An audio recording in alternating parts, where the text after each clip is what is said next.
Yeah. Okay, so I'm going to start. Uh, Hello and welcome. My name is Tio, and I am doing a series called the 64 Days of Truth. Today is day two, and today with me I have uh, one of my oldest friendships, Sushil. We've been friends since we were 16 and 17, something like that, so about 18 years. And we've also been working together for the past, 6 years. So also my oldest client. And today is a discussion about several things. So we've already been talking a bit before about some topics that are coming up for Sushil, which are very interesting. So we're going to dive into that. But before that, Sushil, welcome. Yeah. I went quiet because I'm still having sound issues. But it's been a wild ride these last 30 days of going live every day. And I was telling Tio that I was having some resistance, talking about getting mentorship, talking about spirituality, talking about like these facets of my personality, which I'm not willing to own yet. And today I felt like I can um, come ahead and like talk about these more openly. Coming out With of the spiritual closet. yes, without touching my face, as that was the feedback which I received yesterday that I should stop molesting my face. Yeah. So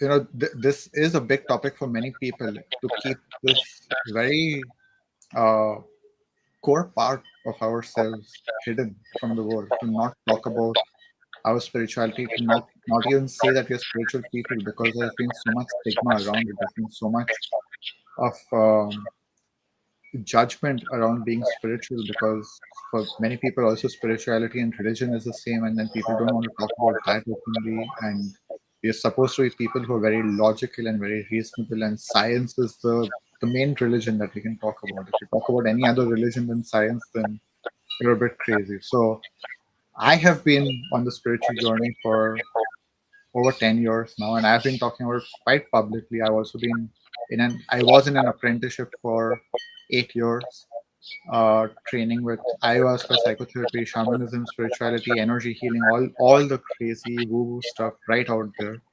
And then I transitioned into being my own mentor primarily, and I still work with mentors. But for me now, it's the difference is that I'm in my power, and I have mentors who help me to amplify that power. And I guess that was the big discussion that we both were having before this, is that coaching and mentorship is depends on where you ask from. You can be asking for it from a place of weakness, from a place of being broken, or you can be asking for it from a place of power. You can be asking for it that, yeah, I feel great and I have help to make the greatness even better. Yeah, and the thing is that like usually there's a perception that if people are getting like mentorship or coaching, then there is like this lack, or there is something that they're not whole, or something needs to be healed, which comes to mind. And for me, I think like claiming that like I've been getting help for almost 7 years is six and a half years is somewhat like something that has been something to work with, because I feel there is that inner perception of masculinity saying that like men do not need help, or men have to be independent, men have to find their own way, which is not really true. In a certain way, I feel it takes great strength to know where your shortcomings lie, and how you can get to the next level by embracing the fact that you need some fine tuning or some mentorship to help along that journey. Yeah, and even to expand that, it's not just some fine tuning. Sometimes we need real help as men, women, children. old people, all everyone needs help. And we have this very distorted idea about individuality, that we are supposed to do it all on our own, and that's not how life was created. That's barely any species in the world function solo. Like there are families even in nature, there are tribes even in nature, and we are meant to work together. We are meant to work in brotherhood, sisterhoods, communities. Like this is very normal. It has been normal up until a certain stage, and then in the last few decades, it's become this very distorted thing of everyone is supposed to do it on their own. And I was just reflecting on this. I live in Brazil, and one of the things I started noticing is that all the churches here, underneath them, they say a family in Christ. And what I started realizing is that as religion has become weaker throughout the world, one of the things that we have lost is not just the connection to the divine and the spiritual, but we've lost the connection of community. And that's what religion was providing for a very long time, was this deep rooted community that people had something to bond with. And the people who've gone scientific, if you're in the scientific community is one thing, but for most people, like there's no binding factor, and that's what a lot of people are now finding with spirituality. So we've been in some groups together, and that is a very powerful experience of finding community together. And then you're also discussing about sports, where in sports it's so common. Firstly, you have a team, and teams have teams of coaches. They don't have just one coach, you have several coaches coaching a team, and that's again very normal. But when it comes to spirituality, when it comes to personal development, to have a coach, it's still a big stigma in a lot of people's minds. And so one of my intentions is to break the stigma, to talk about mentoring and coaching openly, that it's powerful to get help, and that it's not just from a place of weakness. It's coming from a place of strength, that I want to amplify my strength. There's so many reasons that you can get coaching. It's not always because you feel that you're broken. There's something wrong with you. You're someone who doesn't feel shame about like presenting yourself as you are in the world. So how have you worked on that? Because for me, I feel still some amount of shame with owning parts of my psyche, or like talking about this publicly. And a lot of people, the reason they don't kind of find the community that they really want is because they're not able to like suppress the mask. They want to be performative, they want to be perceived as immaculate. Not a lot of people, I'll just say myself as well. Why am I passing the buck on someone else? But yeah, there is that one aspect of my spirituality or my mental health journey which I'm not able to embrace because it seems too public. Seems that there is some shame that comes up with it. Yeah, I think it's changing. A lot of people are a lot more comfortable. And you asked me how I did it. It's this. Like, this is the 64 days of truth. My journey, this that I'm doing is day two today. And it's all about speaking my truth and being seen in it. And it's not comfortable. It's not like I'm coming into the 64-day journey because I feel so great talking about myself. I reached a certain level, obviously, about or in talking about myself and being open and vulnerable. But even then, the reason for going on the 64-day journey is that it's not easy. Still, like there are still aspects of myself which I have been hiding. Yesterday, for example, I did a live calling myself the Picasso of spiritual healing and evolution. And the intention of that was to own that I have mastery in a certain area.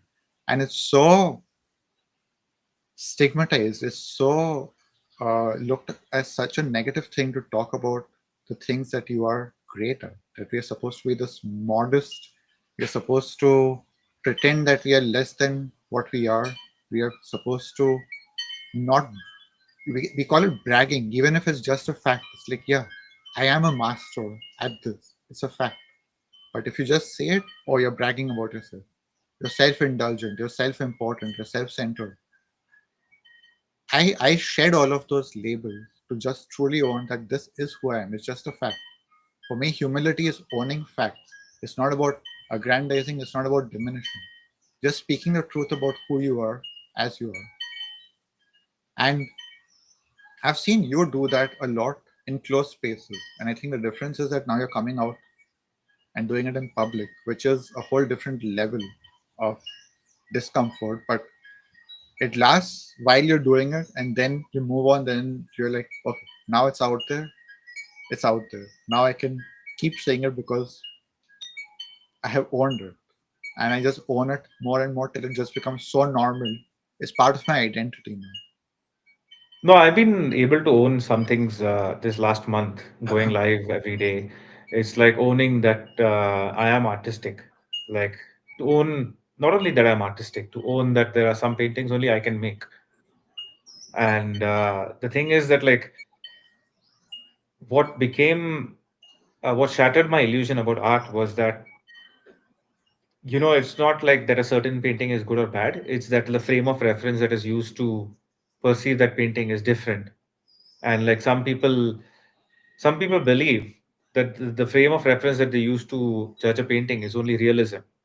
Okay, this has to look like something else, otherwise it is not worth something, or that is that like that illusion of realism or something that I've been thinking of for a long time, that has been challenged in the last 1 month, because the more I create, I realize that that like a lot of times I don't give myself enough credit to own that yes, only my mind can go in this way. These are like my dreams, my thoughts, my visions, my aspirations that are coming out on canvas. And that level of ownership I'm able to take more and more once I go public, because it's about that, right? Building confidence and like grounding in who you really are. I think what I have really appreciated about your journey is that you're a very unique artist. And when you're a unique artist, there's no point of comparing. It's not like you belong to a specific genre. It's not like you belong to a specific any type of artistry. It's like you're just creating your own art, and there's nothing like it. So you can't actually compare it to anything. What is professional? What's unprofessional? It's like you are an artist, and I would love for you to, if you're ready for it, come out and say how you get your art. What's the source? Yes, so for me, it is. I don't know where it comes from, to be honest. I know where it comes from, but it's like it's hard to capture in words because it's a feeling. And every time it comes to me in like meditation, it comes to me in dreams. They come to me in like when I suppress my thinking mind. Okay, that's very important that I have to have some inner practice where I am consciously trying to suppress that thinking mind, and I'm just able to like drift in this stream of consciousness. So what happens is every morning I do this breath work. Okay, it's this breath work to tune up the vagus nerve. I've been doing this course for like a few years now, in circles of like in cycles of 7, and I do it every day. And this breath work is in two parts. There's an active phase which lasts for 20 minutes, and then there's a resting phase which lasts for like about 10 minutes. And in that resting phase, once you've activated your parasympathetic nervous system, it just like puts you in this really dreamlike state. And that is the time when I get all these images. So I have a three-part artistic process, which is I had done a course about this on Skillshare. It's like the I am creative method, where I am is an acronym. I is for intention, A is for attention, and M is for manifestation. So it is I am creative. So intention is where I come to the canvas and I write on the canvas exactly what I want from this particular painting. And attention is when I meditate on this intention and I think about like where can this go. And in this phase, usually I think most of the ideas and the direction for which the intention was set is kind of coming to me in mental images. And the third phase is just showing up at the canvas without judgment. And it's always like I feel like my hands are moving freely, and like I don't have any restrictions. And yesterday I was just laying the textures on a new painting, and I realized that I was like doing this for like 3 hours, didn't have any thoughts. It was a complete meditative state, and it was just bliss because my thinking mind can have the tendency of torturing me. Okay, and that's my favorite hobby, torturing myself. Reco- I'm recovering from this, and so I realized that like once I suppress that resistance, suppress the doubts, and just trust the process, it is just like flowing like a river, and it's just like pure creativity. And that's how I paint. I just like surrender control. I don't really think at all. I don't think. I don't judge it. um then I I just feel, present. yeah, I firstly, there's so many angles I want to go here, but before we go there, I I feel like you're avoiding saying the one thing that I would love to hear, but I will say it first, and maybe if you want to follow, is that I personally also channel my content from something that is beyond me. And that beyond me, I call the divine, the sacred. And it's not about, it's a being, it's an entity, it's a specific deity or god or anything. For me, it's just the divine. It's divine inspiration. That's how I call it. I'm tapping into my God self, my divine self. And that's where the inspiration is coming from me, my soul. And when you say all of this, right, like for me, that's how I interpret it, is that you're tapping into something beyond yourself. You're allowing something beyond yourself to move through you. You're channeling something that's beyond yourself. When you say your hands are moving freely, you're surrendering control. For me, that is what I call channeling. That's what it's typically called channeling. No, 100%. It is like it is exactly that, because even my creative identity is the art conduit. That's the name of my company, and it's 3 years old now in Canada. And I kind of got this when I was doing the artist way for the first time. In fact, I'm finishing my second run right now. And one of the basic principles that that book talks about is that like that creativity is the divine talking through you, or art is the divine talking through you, and the refusal to be creative is self will, and it is counter to our true nature. So I 100% agree that like I look at some of the paintings which are created in 2021, and I look at it and I think like I don't think I can do this again. I was like a one time thing, or I feel like Hmm. sometimes a lot of these paintings, they come through me, and I do feel like I don't know, something, I was possessed, or like I was just like channeling at that time, and it was just moving freely through me. And it's not like you go into the what was that movie? The lady whose head is spinning around. Uh, The I Exorcist. It's not like you become the the lady who gets possessed and she's flying in the air or like going up in the ceiling and contorting and all of No, this like no, channeling. no, Because I feel like it's it's very important to clarify this, that channeling, like I'm channeling all the time when I'm talking on live videos. I'm channeling. For me, channeling is about tapping into a source beyond yourself and allowing that to move through you. But I feel like it's very important to clarify this, because when we start using terms like this, people are like, okay, what are these people? Are they some people who are doing some dark magic or some stuff like that? But anyways, no, avoiding that, it's more like channeling. It's more like channeling the great consciousness.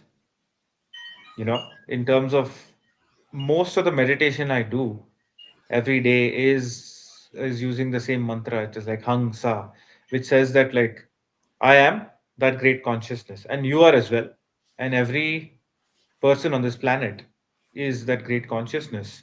and you kind of notice this connection in meditation. Sometimes when you might have a psychedelic journey, you might notice that like you're connected to all the trees, the birds, and everything. So it can also be perceived as, sometimes, why do two comedians have the same joke, or two artists make the same piece, or two script writers come up with the same movie idea? It is because they are pulling this idea from the greater space, in the great consciousness.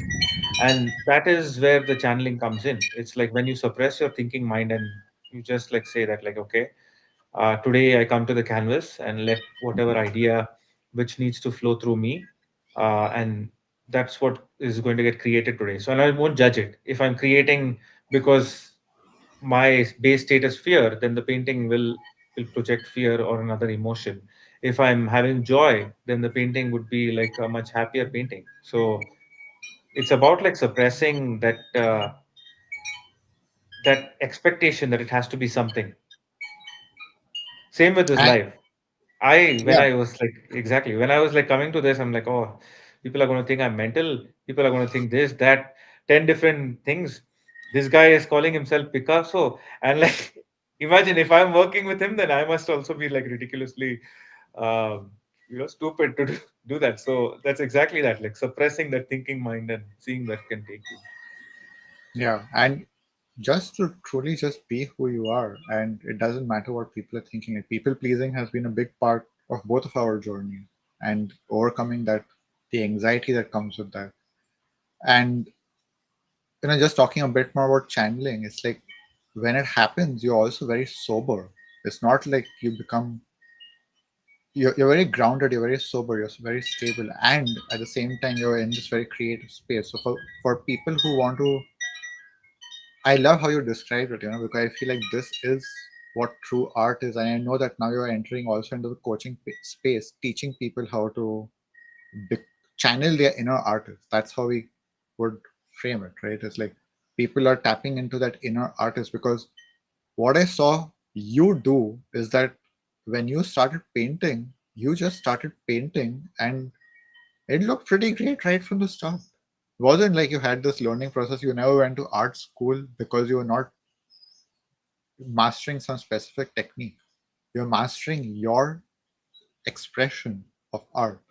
And obviously, it keeps getting better with time, but your style has no teacher apart from your divine inspiration. And I feel like this is also what you're teaching people to do, is like tap into this divine inspiration in themselves.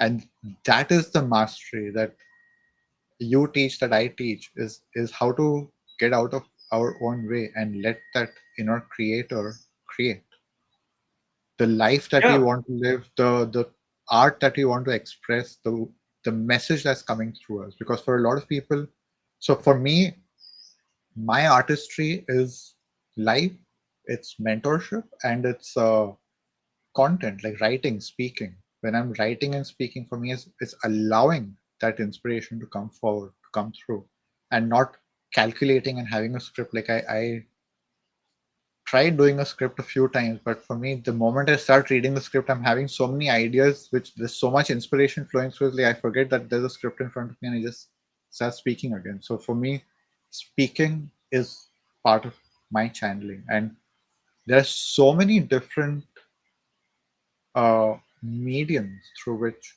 every artist is meant to express. You are a multi-passionate artist. Like you do singing, you do painting, you do what else? stand-up comedy. I cook. I dance. I write. I feel like my soul needs that expression.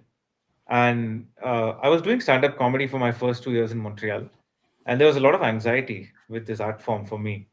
I got good at it. Like I started at like 2 laughs per minute, and then like when I was kind of leaving, I was getting like 6 or 7 laughs per minute.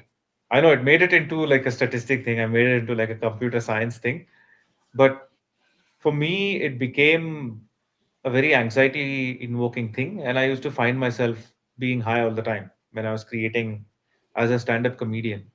And this has been my identity for many years. Okay, that I have to be a stand-up comedian, otherwise my life is of no use or something like that. Like I have to be a certain way, and I was in my way. I was constantly in my way, and I was not like talking freely.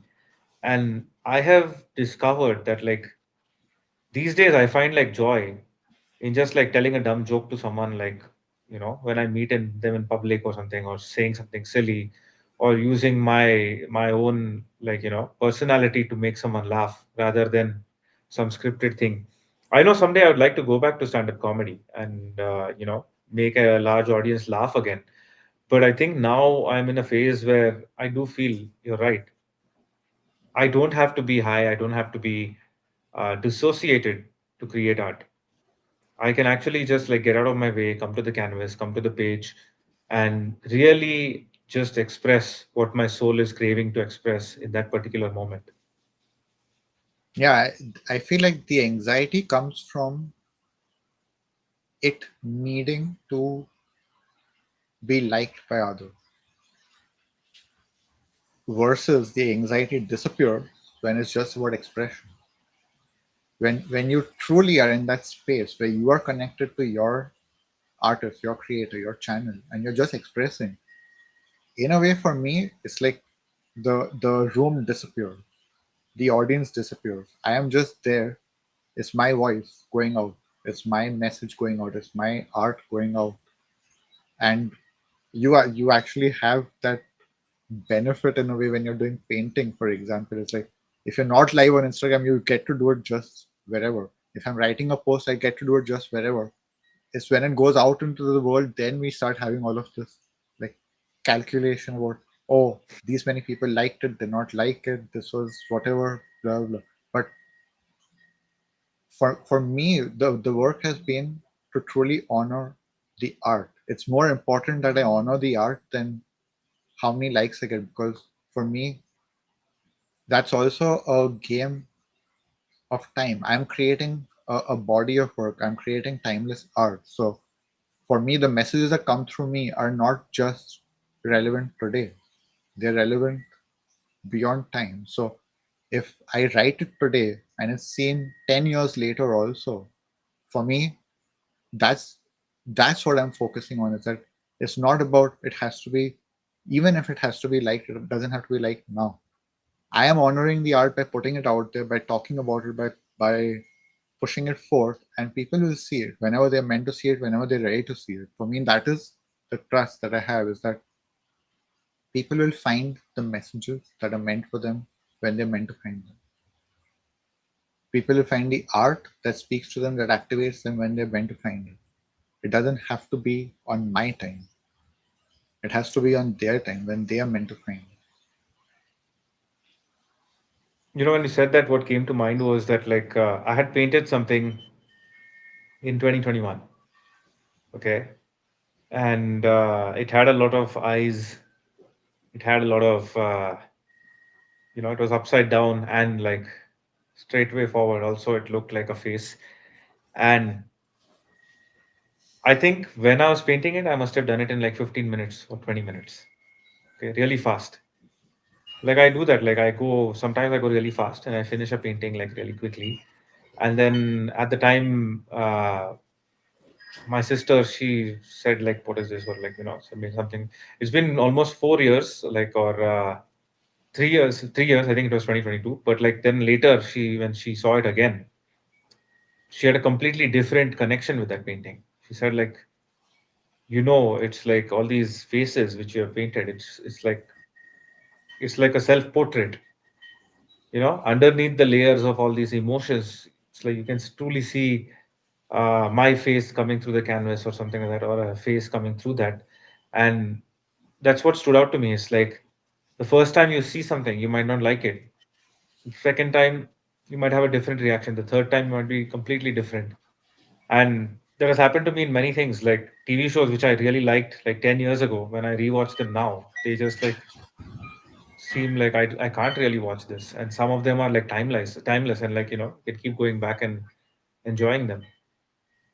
Yeah, it's we have to be ready to receive the art, and as the artist, we have to be ready for others to not be ready.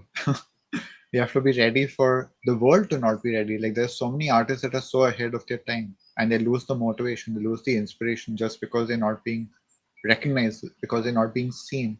And that's why I feel like this work, this inner work is so important to learn to see yourself, learn to appreciate your own art. Like when I made that post yesterday, right? I was so happy to make the post. I did not care if a single person saw it or liked it. For me, it was so beautiful to express that and to put that energy out into the world that you can own your mastery and you can talk about it. Like that permission slip has gone out into the world. I was so happy about that. Whether people are ready for it or not, it's not my thing to decide. I have been called to express this message, to put this message out into the world yesterday, today, every single day.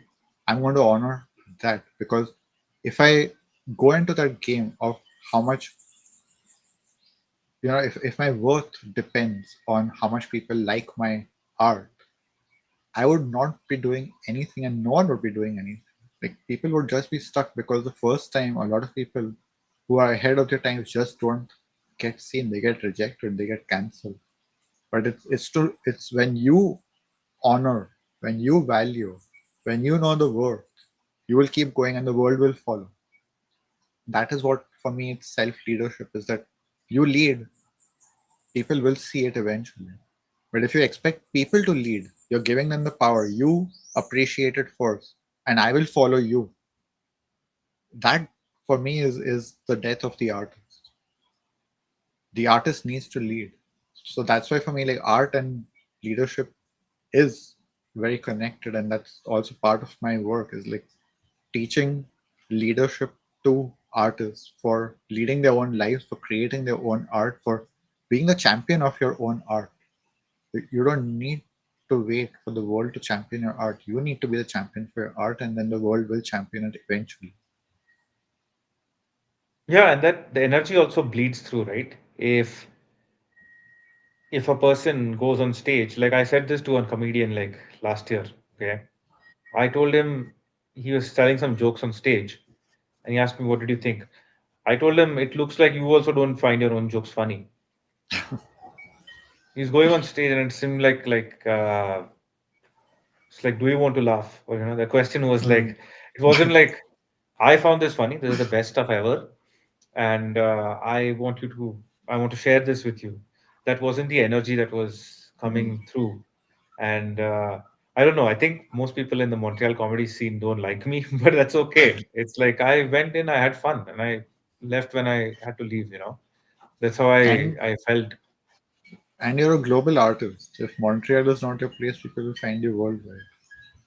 Exactly. If it's not English, then Portuguese. Bom dia. It's like exactly. Yeah, I feel like there is the the thing we kind of obsess over is like timelines and expectations. Like it has to be a certain way that always gets in the way. Like saying that like, oh, it hasn't happened until now, so we give up, or it hasn't happened in a certain way, so it's not worth pursuing. yeah. I One of quit. my I quit one. painting. I quit painting about like 20, 22 years ago. Okay, this was when I was 13 or 14 years old. I There are these two standardized tests in India to determine if you're an artist. Okay, one is called elementary, and one is called intermediate. So we have like memory drawing, we have still life, we have abstract art, we have like some sketching or something like that, like three, four categories, and it's an exam, which is like the most bizarre thing ever to have an exam for an art for creating art. So after this day long exam where you have like it's very demanding to kind of spend an entire day painting and drawing within a timeline, then you get a grade like A, B, C, D. And in elementary, I got like a grade C. Okay. And intermediate, it was so complicated, I felt at the time that I was running out of time. I was taking my time to paint, and then I was running out of time. And in the end, what I did was I just poured paint over my piece of paper, and then I probably flunked that exam. I didn't even see the result. Since then, I just stopped painting. For 17 years, I had like not touched a paintbrush, and in 2019, I picked it up again because I was working with art just as a way to deal with heavy emotions, just as a self-care activity. And that's how I rediscovered my inner artist when I stopped judging the process or the result and just painting just for the sake of it. It's when you share that story, I just feel it's so cruel. That's the word that comes to me. It's cruelty to judge a child, especially for their art and their way of creating art, because you're canceling that child. For many children, it's forever. Most adults just give up on that because they have this judgment of I'm not an artist instead of what is your art? Let's discover that together. Let's bring that inner artist out of you. Let's discover your style, your method. And now you're making a business out of it, and that's great.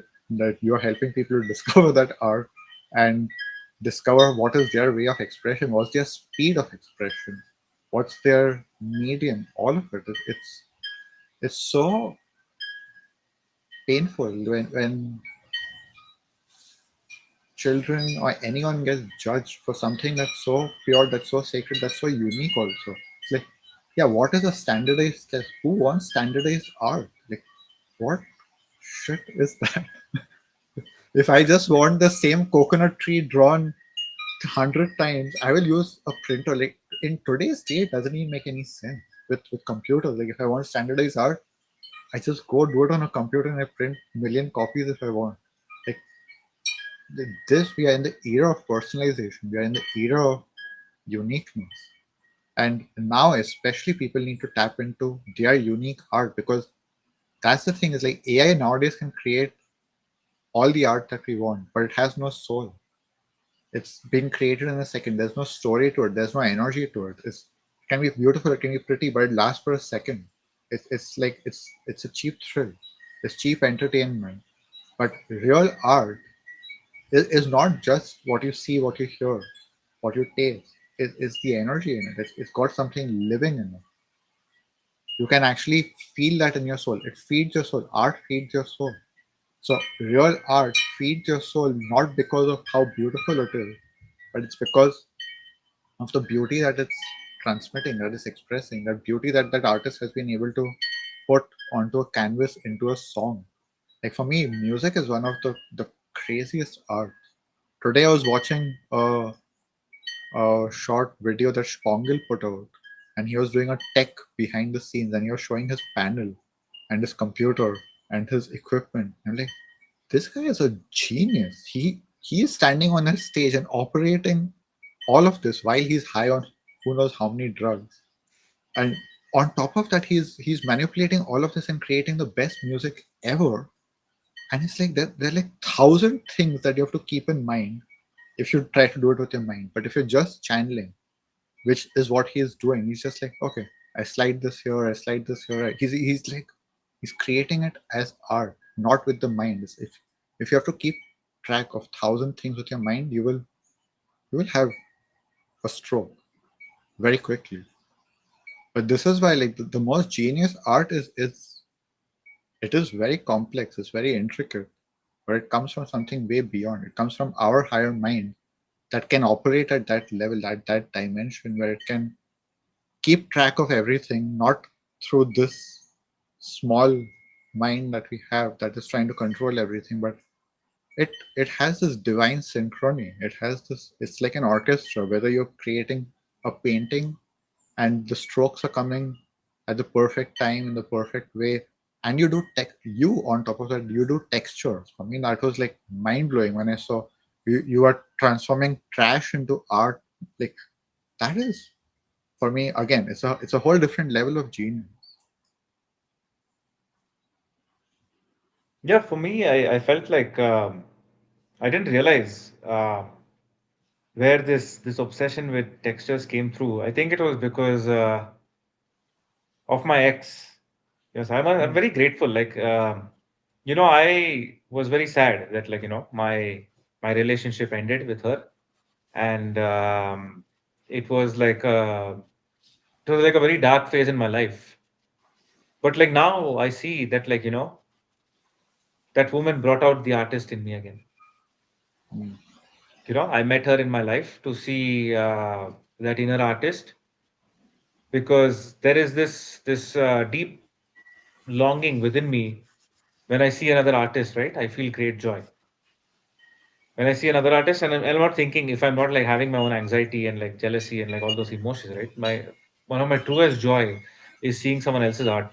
And like I would see that like she was using textures, using like certain elements like modeling paste, and like bringing out like some textures. And I started thinking like how can I make it more 3D, or like my mind was like I have to, how can I bring out like these textures, or like what is like lying around, and like which gives that particular effect. Then I started thinking that like I didn't start thinking. I was like, what if this painting not only it's like also makes a sound, you know? It's like those kind of things that came to mind were like, what are those kind of textures which will make you think like you're on a psychedelic trip. Then like all of this like was a consequence, by the way. It was not like I thought that I'll make a 3D painting, and if you look at it under like UV light, it'll look like this. It'll If you look at it under like sunlight, it'll look like this. All of those were consequences of just creating freely, and they came through, and then they became like a consequence. Now that became my style of creating 3D paintings, where like I wear 3D glasses, and like you can see that the painting is like actually coming, sticking out, and you feel like you're watching a movie or something like that.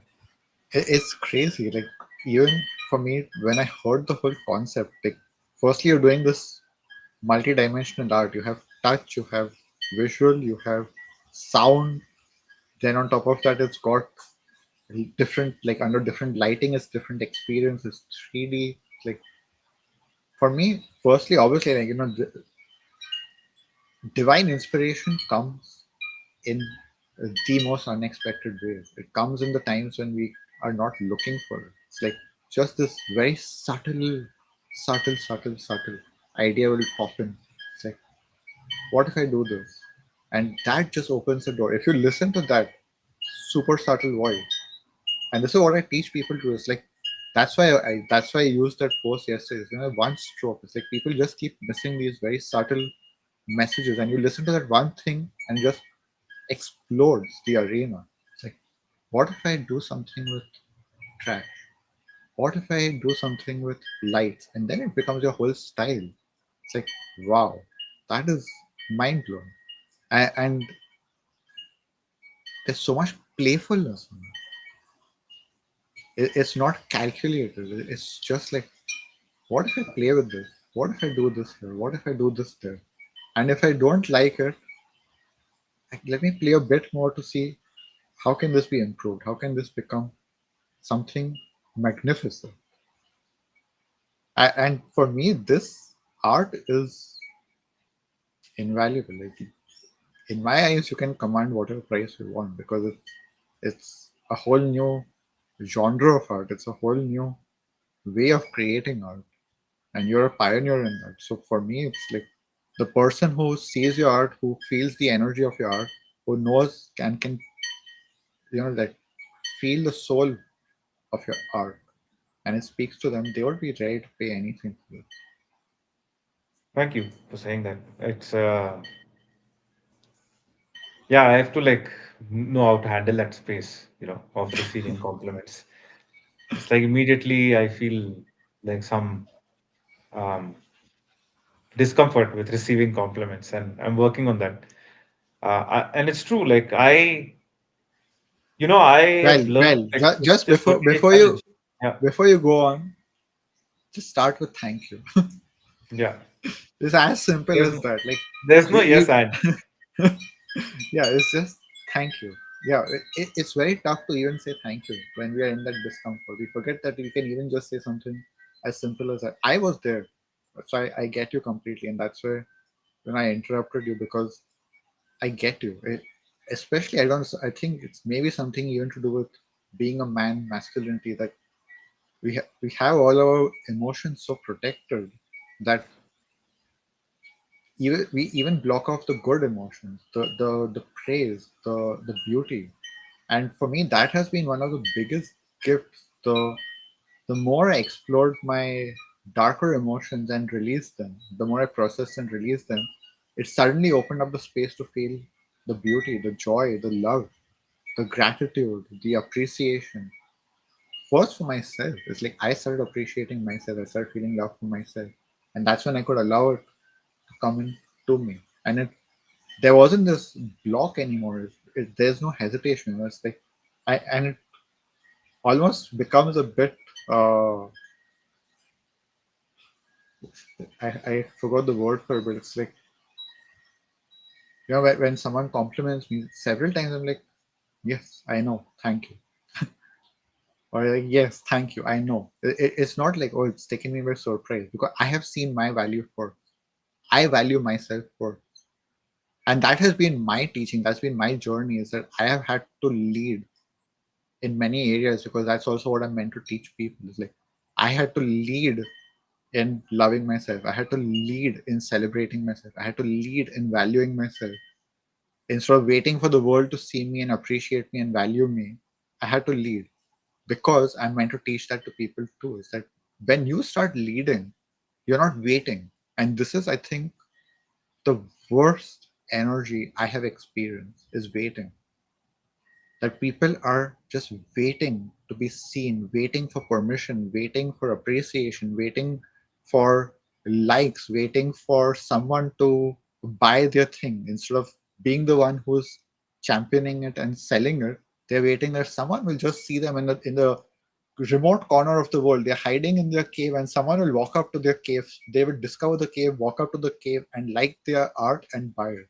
Instead of, here is my art, I'm showing it everywhere in the world. Who wants it? Who's ready for it? Who loves it as much as I do?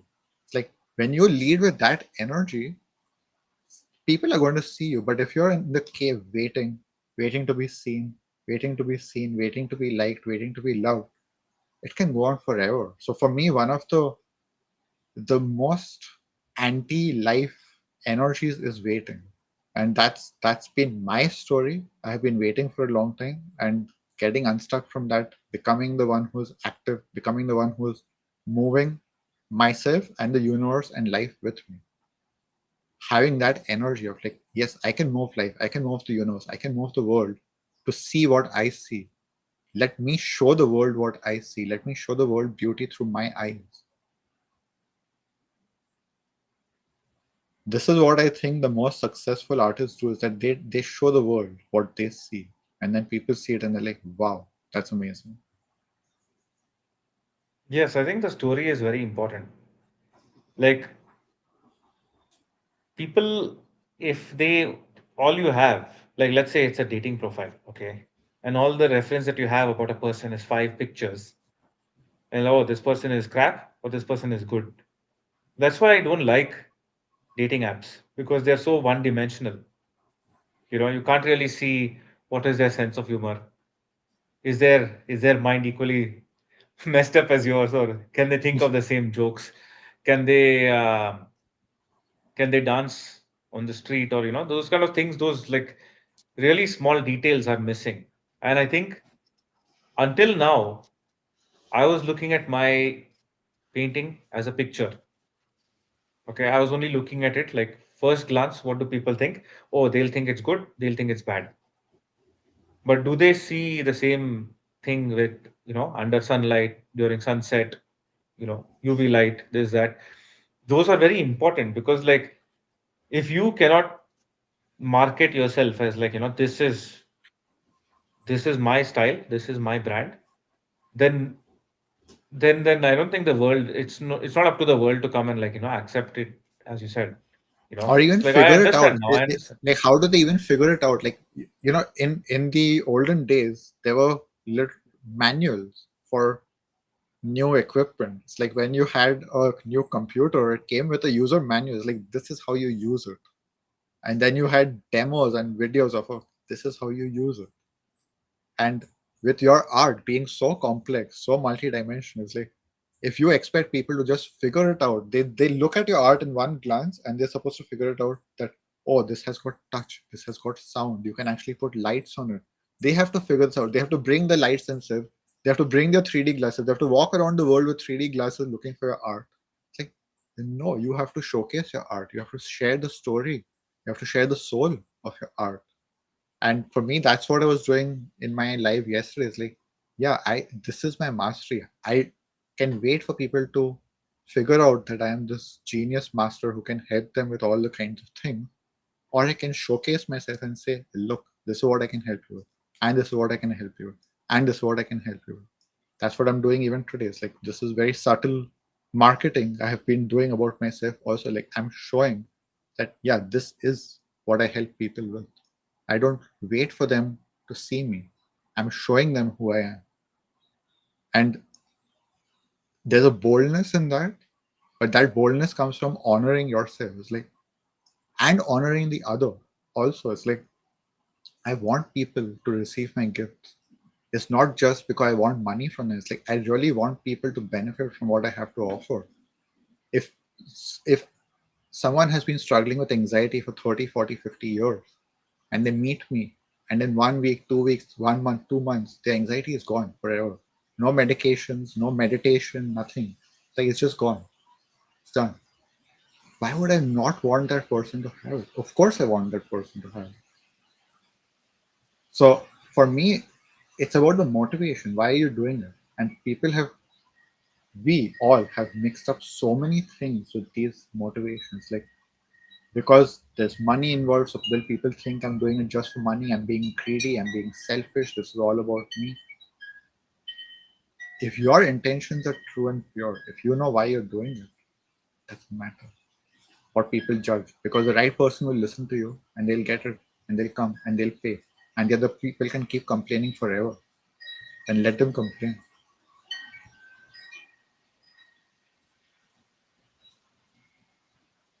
Yes, I think no one else is going to give you the keys to taking ownership of your own life. And I get that, like, very deeply, where, like, if if the work gets you to be a completely different person, or if a certain experience takes you out of your comfort zone and actually helps you have this mind lottery experience, then it is priceless. And that person, right, if for presenting that, they should be compensated rightfully as well. One of the things I wrote in my post, why I use Picasso, the parable is so genius, right? Like, if he spends 40 years on his mastery and can make an amazing sketch in 5 minutes, should he pay for being so quick, or should you pay for it?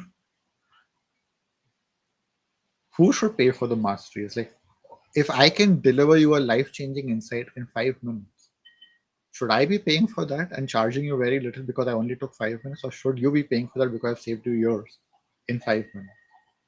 And it's the same with your art. It's like, you did not go to school, you did not go to art school, you did not do any professional certification for art, but you're channeling the I've, divine. I even You flunked like that exam. you flunked art school. Even better, you flunked art school, but you're channeling the divine. Should you pay for it, or should they pay for it?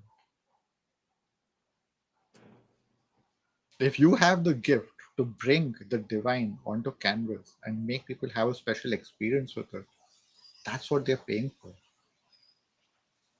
And the right person to pay anything for it, because they can feel the connection. Like, you call these wormholes.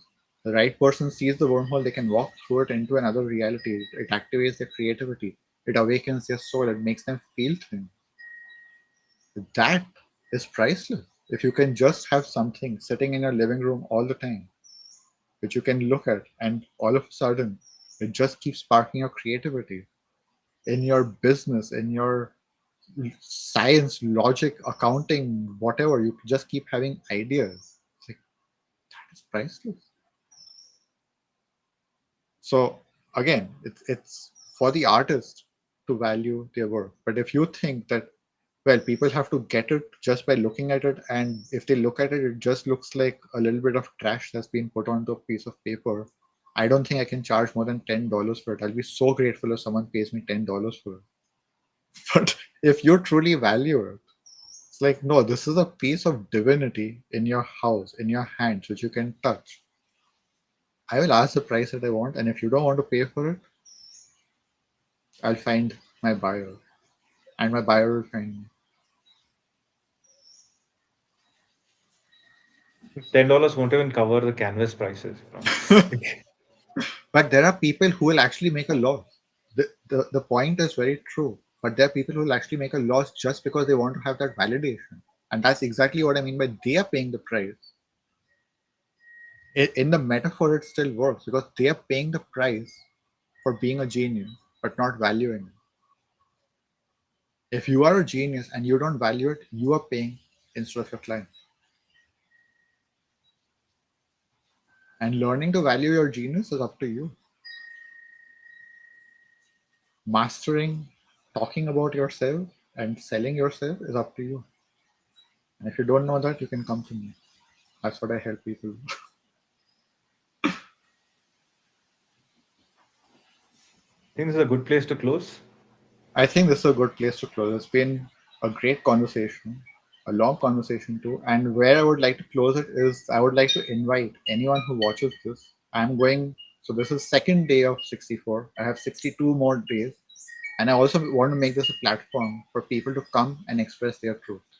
Come and own their truth on camera in front of the world is not easy, but you have to start somewhere. And having someone who will hold the space for you, having someone who will see you, who will celebrate you, and who will honor your truth, and that's the platform I want to create for people. Is that just come, express your truth, own your truth, celebrate your truth. That's my intention with this series, and I'm very happy that you were bold enough to come and speak your truth, come out of your spiritual closet, express your gifts to the world, share your gifts to the world. So thank you very much for your time, for sharing your experience, for sharing your wisdom. And I also very much recommend anyone who wants to activate their inner artist, this is the guy who's going to help you with it. He's especially because he's in the beginning phase of his coaching and mentoring. He's also looking for people to practice with to help out. So reach out to Sushil. It's going to be amazing. He's a genius in bringing out the inner artist. And thank you very much. That's my closing. Thank you.